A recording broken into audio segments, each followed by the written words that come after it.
20 metų gyvuojančią patirtį. Tai va tokios mintys. Taip, prašau.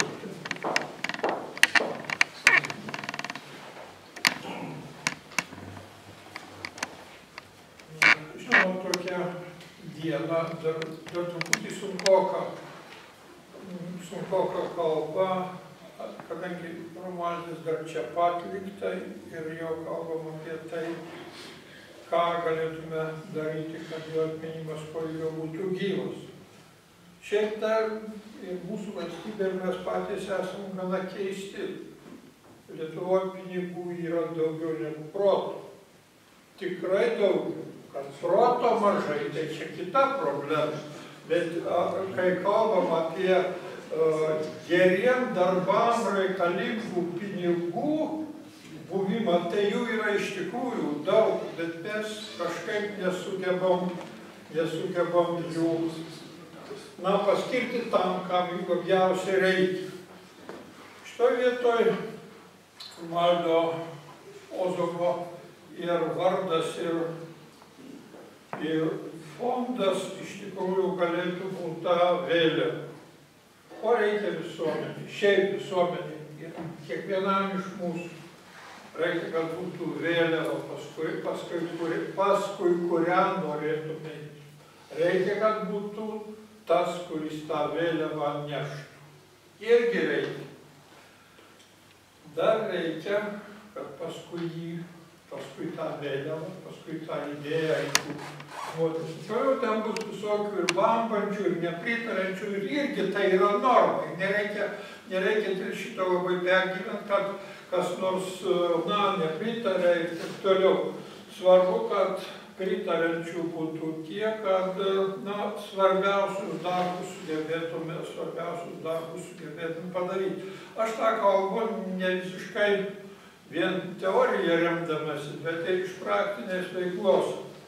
Esu tokio tiek svarbaus, bet tiek svarbaus žmogaus atminimui skirto fondo Eugenijos Šimkūnaitės labdaros ir paramos fondo prezidentas. Mes nekažin ką ten padarėm, bet mes išleidom 7 knygas, jos visų darbų surinkę į atskirus tomus. Mes pastatėm atminimo ženklą Lazdynuose prie buvusio kino teatro, tokiam skvere. Padarėm visus viešuosius pirkimus ir visas tas nesąmonės, kurias reikia padaryti. Bet viskas stovi. Todėl, kad jinai mums paliko tokį kaip įpareigojimą, gyvenių nieko nėra, o yra padaryti darbai, kurie turėtų būti žinomi. Tai situacija su Romualdu Ozovu yra iš šito vieto yra geresnė. Žmogus labiau žinomas, žinoma jo kūryba ir iš tikrųjų pinigų mobilizavimas yra labai svarbus. Iš ko, pavyzdžiui, tas fondas, kurį aš minėjau, mes šiaip gyvenam iš 2% daugiausia. Žmonės, kas žino, kas yra bendravęs kažkada, tie labai normaliai skiria tos 2%.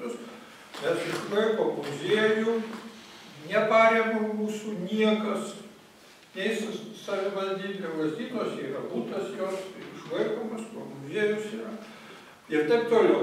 Tai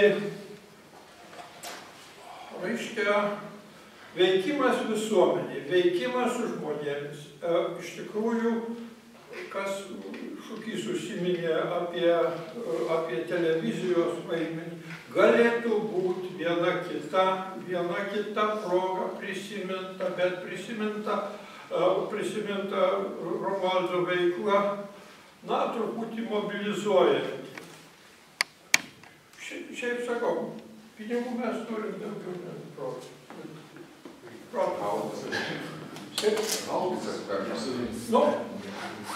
Dėl haubicų irgi reikia pirkti.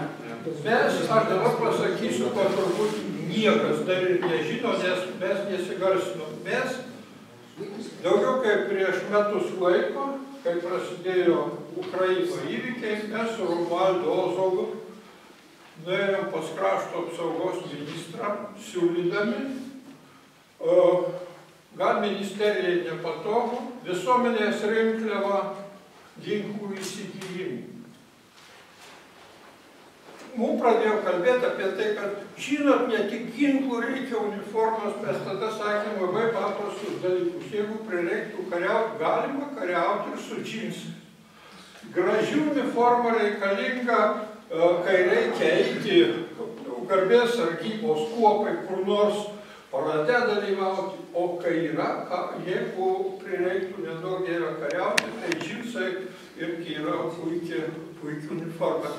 Tai reiškia, haubicos čia neturi kirstis šitie interesai. Tai va, tai ką galim padaryti? Kiekvienas parodykim iniciatyvą, kiekvienas bent 10 žmonių atsiveskim į šito leidinio bičiulių klubą.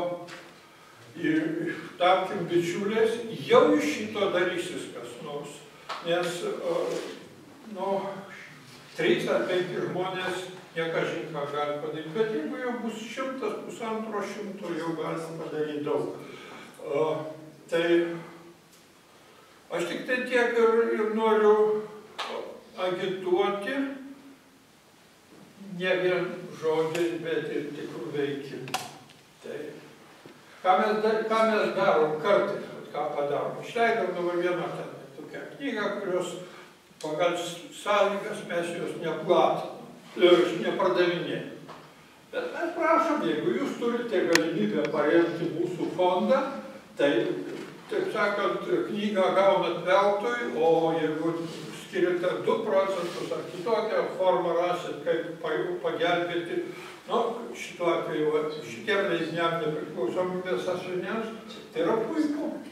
Tai aš tik tai tiek, kad aš pats asmeniškai prižadu dalyvauti ir iš tikrųjų pinigai tuo tarpu nėra pagrindinė problema. Pagrindinė problema yra mūsų abejingumas ir susiskaldymas.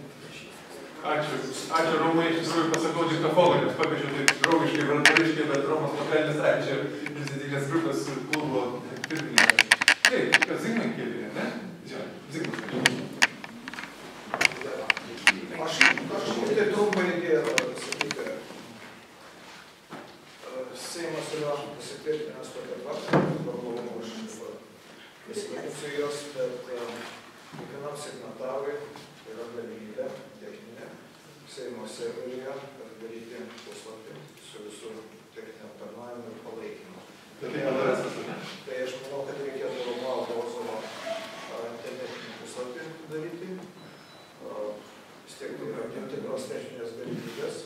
Ir visų pirma, matyti šeimą tai turėtų nuspręsti, ar taip ar ne, ir tiesiog siūlau tą idėją šeimai pasiūlyti. Ir tas, kas atsispindi ir nepriklausomybės asmenų veikimas, ir fondo veikla, ir bazilionų, ir viskas, kas susijęs su Romualdo vardu, aš manau, turėtų būti atsispindėti šitokiame puslapyje. Nesvarbu, kad žmogus iškeliauja, manau, kad Seimas nekeis savo tvarkos dėl šito formalumo. Tai yra galimybė, ją reikėtų panaudoti.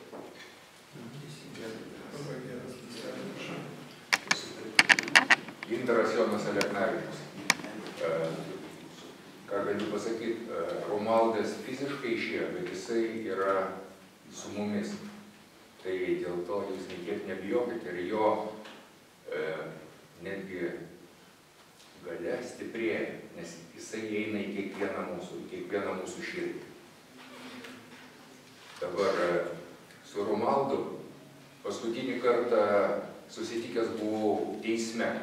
Mane teisė už laisvės ugnies kūrenimą prie Seimo, tos ugnies, kurią Romualdas įkūrė. Ir aš ją saugoju. Aišku, policininkai užlaužė rankas, nutempė su šitais darbatais, buvo, žodžiu, labai gera atmintis. Ir mes sėdėjom su Romualdu mūsų šitam tipyje pastatytame, kūrenom ugnelę ir kalbėjom apie apie Lietuvą, kaip mes ją norėtume matyti. Kalbėjome apie leidybą, apie jo knygą, kaip tik tokia plona knygelė "Nacionalizmas, tikrasis humanizmas". Ir aš Romualdui taip prižadėjau, kad šitą knygelę padėsiu išleisti. Tik tai mes truputėlį žiūrėjom, kaip pateikti taip, kad būtų kalba suprantamesnė jaunimui, nes vis dėlto į jaunimą reikia kreipti akis. Čia visi žmonės garbingi turi patirties, jaunimas dėja ne kartu su mumis kol kas. Tai mano pažadas tikrai bus įgyvendintas ir šitą knygelę finansuosiu ir Romualdo knygą, apie kurią Kultūros fondas nenori. Taipogi yra galimybių ir čia bus prisidėjimas tikras, ne žodžiais, ne taip, kad sugalvosiu, iš kur gauti pinigų, aš jos pats turiu ir aš juos skirsiu, nes manau, kad tai yra šventas reikalas. Dabar truputėlį apie haubicas. Su Romualdu Grigu vakar buvom susitikę Kauno karininkų ramovėje. Jisai pristatė savo knygą, tas būtent Rozalės knyga buvo taipogi pristatyta.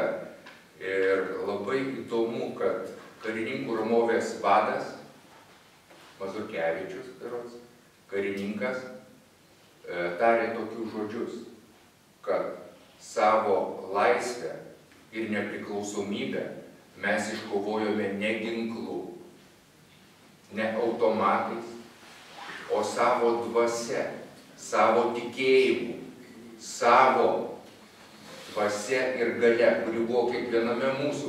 Mes žinojom, kad mes teisūs ir mes einame paimti savo laisvės.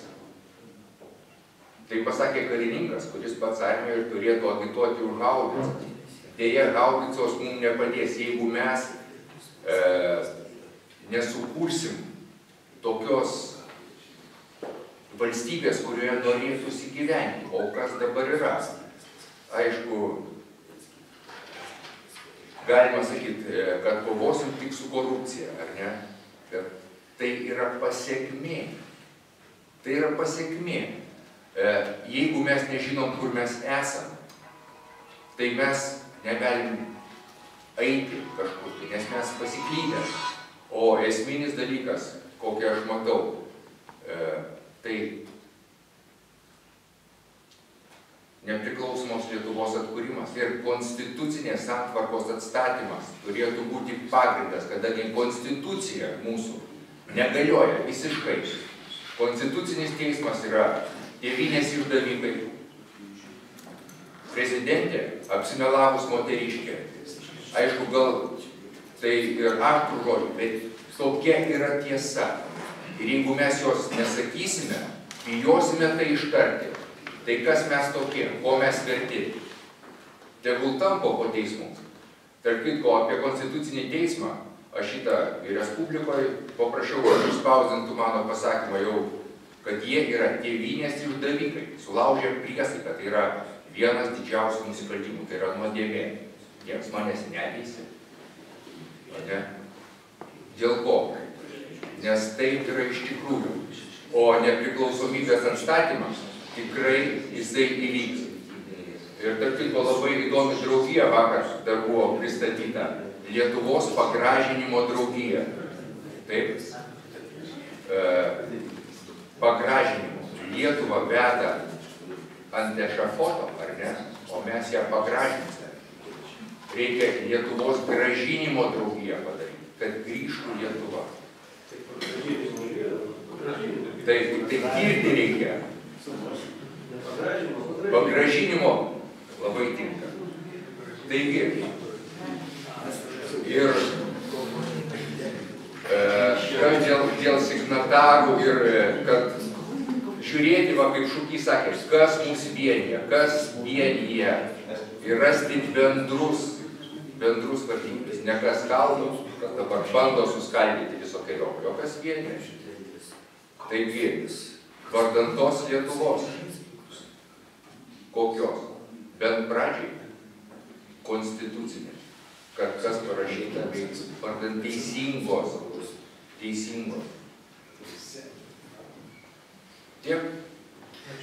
Ačiū.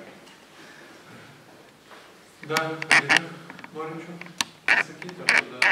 Paklausiu, galima? Aišku. Atsiprašau savo kvailumą, bet ryšis paklausti, koks visgi tikslas yra šito fondo veiklos? Aš nelabai susigaudu. O gal galite pristatyti? Labai nesunku vėl pasakyti. Sakėm, bet jeigu dar reikia pakartoti, tai gali pasakyti. Jau buvo minėta, kad fondas veikia truputį kitų pavadinimų ir buvo kalba, ar tą fondą atnaujinti ar naujai įkurti. Ir Romaldui buvo svarbiausia keli dalykai, ne? Vienas dalykas tai yra leidyba. Taip? Ir leidybos darbai yra labai svarbus. Antras dalykas - žurnalas, laikraštis, čia buvo dar tokių svarstymų, kuris būtų toksai istorijos metraštis, toksai, gilus požiūris į nepriklausomybę. Tarsi iššūkiai nepriklausomybė, kaip sakė, visais laikais, ar ne? Tai yra antras uždavinys. Trečias uždavinys be abejonės, visą laiką mes kalbam kol kas apie Romualdo Ozolo paveldą paliktą. Trečias dalykas mes kalbėjome, tas archyvas, bet archyvas be jokios abejonės turi būti kalba su, reiškia, šeimos nariais ir bus ta kalba.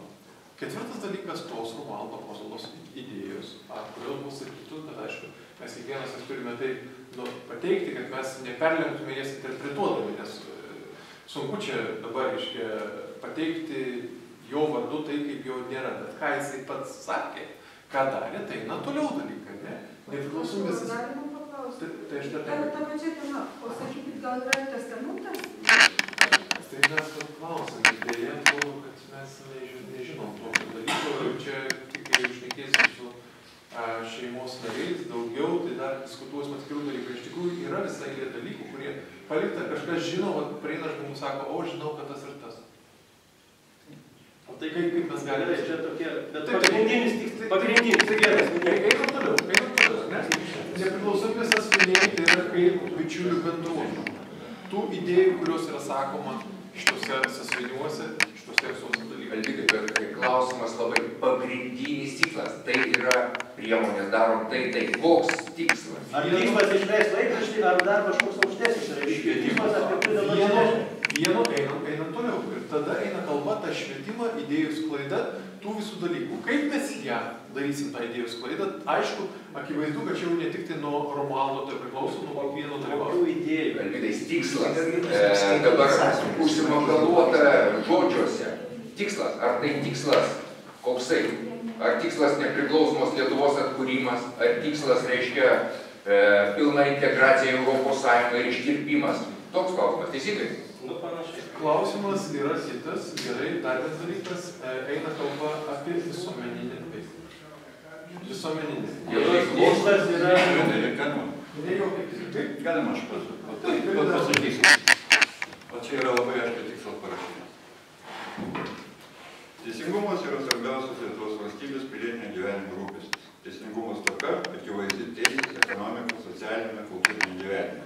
Teisingumo atkūrimas lietuvių visaverčio ir oros gyvenimo savo valstybės prielaida. Fondas už teisingumą Lietuvoje rūpėmės iš tuo kartu su visais nebijimais.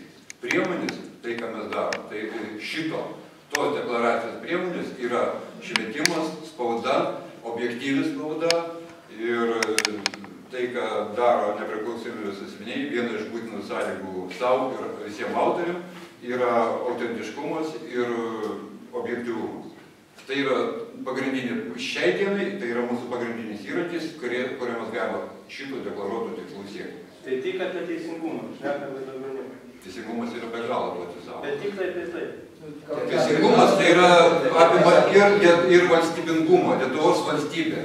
Ne, tai bus gal Tai yra aš atskleiskit savo ką jūs norite mintį, pas jau klausimas tai duoda ir taip čia Ne, aš žiūrėjau, pataikys ar nepataikys. skaičiau, ten buvo parašyta, kad pat vienimės vardan Lietuvos tikslas ir panašiai. Čia daugiau pasisakymai lyg tai į temą ir paskui vėl kažkaip tai leidyba, tas, leidyba. Tai čia priemonės.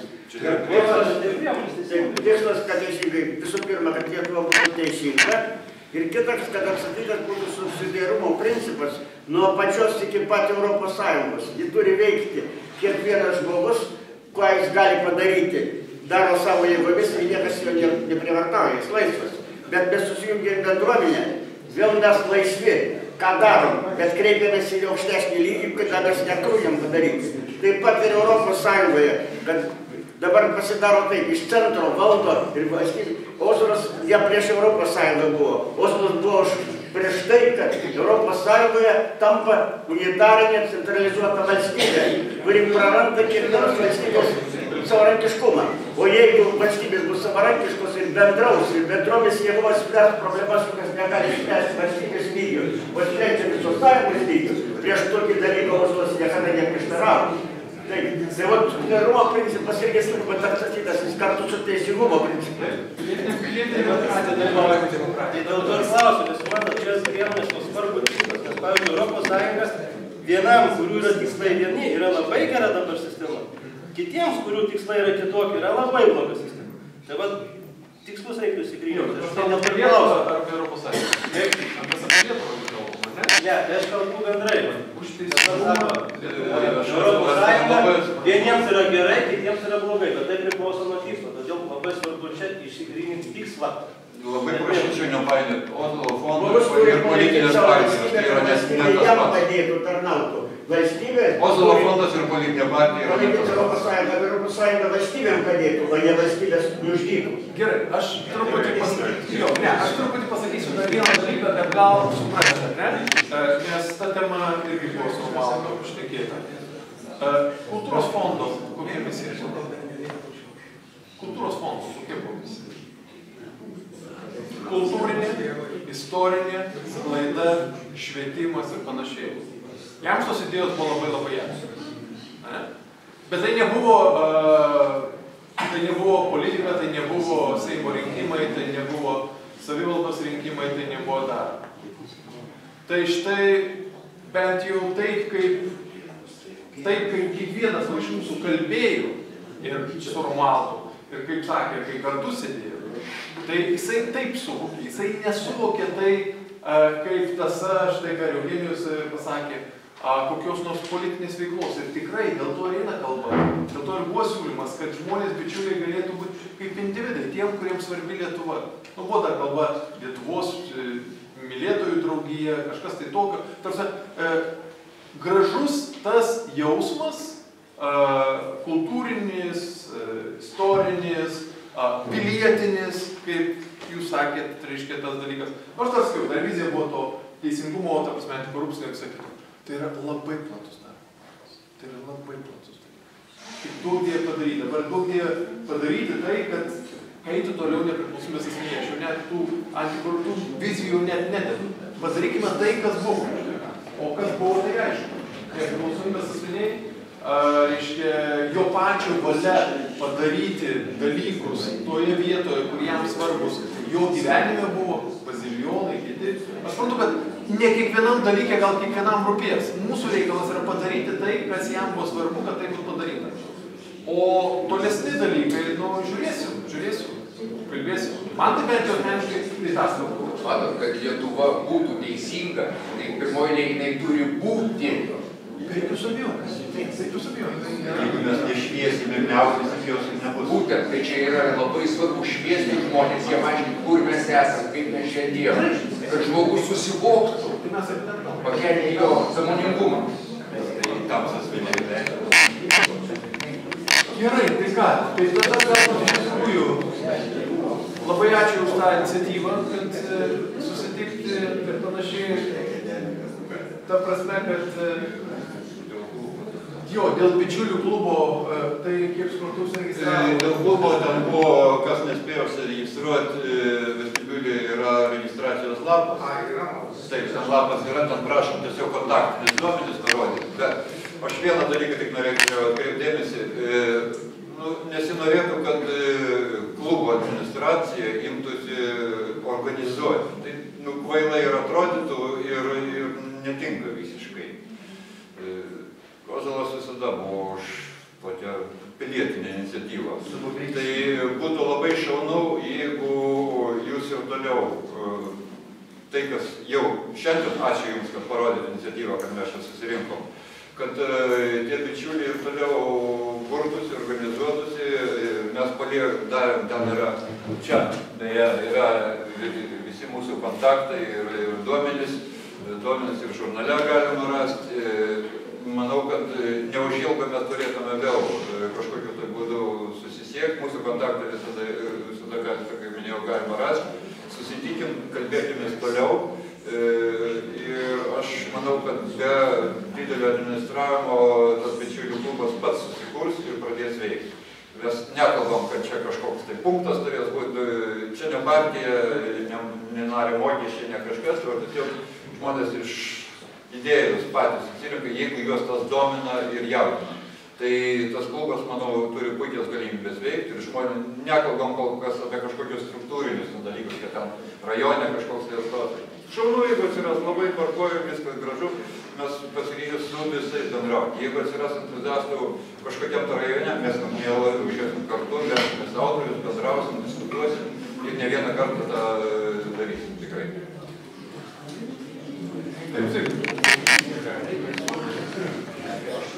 Atsiprašau, kad dar kartą įsiterpiau, paskutinioje diskusijoje paskatino. Aš labai norėčiau prašyti visų gerbiančių Romualdo atminimą. Aš drįsiu pasakyti taip, nespekuliuoti jo autoritetu siekiant kažkokių tikslų.